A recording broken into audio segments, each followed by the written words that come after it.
I evo nas malo u edukativnom programu sa Gruntek TV-a.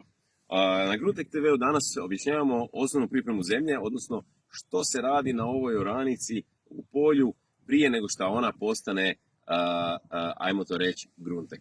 Znači, evo, s moje desne strane, s vaše lijeve, tu ćete vidjeti preoranu i potanjuranu oranicu. To se tanjuralo sad u jesen, proljeće, šta god, zimi. Nakon toga dolazi frezanje. Vidite, ova tu je jedna koju smo lijepo pripremili za dizanje gredica, ovako lijepo usitnjena, još nije do kraja. A njih ćemo morati ponovo jer nam je pala kiša, pa ćemo morati to još jednom razrahliti. I prvi sunčani dan kad dođe, dižemo gredice kao što su tamo, na koje se onda sadi povrće. I tako svake godine i svaki mjesec, sljedeći 4. mjesec ili 5. mjesec će se raditi to, čupaj sadi, gredice gradi i na kraju kad popunimo cijeli gruntek, eto, imat ćemo 1,5 milijun sadnica koje rastu u isto vrijeme.